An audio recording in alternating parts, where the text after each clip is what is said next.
Good morning, good afternoon, good evening, whatever time it is in your country. It's good to have you again with US English Now.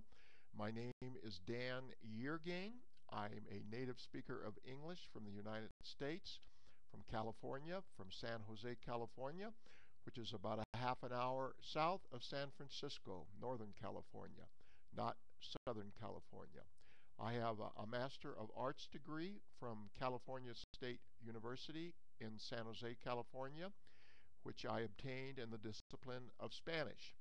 I love learning languages, and I love even more teaching languages and helping students to perfect their English or their Spanish, whichever language it might be.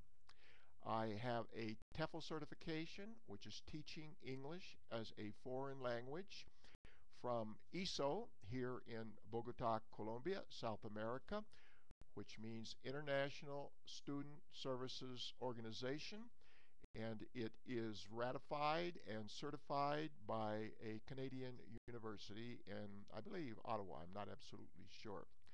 Today we're going to get into a concept of modals. I don't know if you've ever had the experience of using modals in English.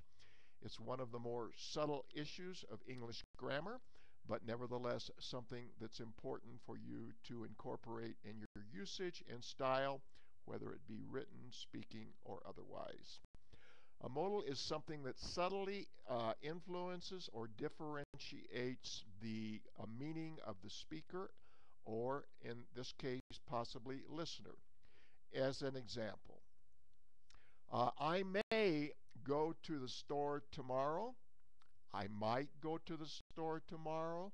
I can go to the store tomorrow, right? The modals are may, might, or can, right? If someone asks you a question and says, "Can I borrow your pencil for a minute, please?"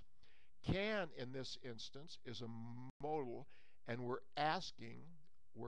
forming an interrogative statement, which is a questioning statement, whether or not the person we're addressing will give us permission to use their pencil. All right? In the sense of may is also asking permission in a more polite form.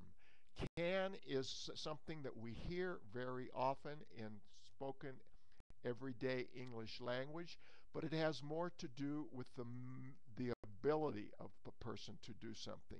If I say, "Can I use your pencil?" it's more often correctly stated, but it should be stated, "May I use my permission? May I use your pencil?" which is, will you give me permission to use your pencil? All right? Can is ability. May in this case is asking for permission. Might. Might is something that we don't hear as often, but nevertheless a fairly commonly used modal. You might go to the store tomorrow, but then again, you might not. Might leaves open different possibilities. There's no certainty involved with the modal might.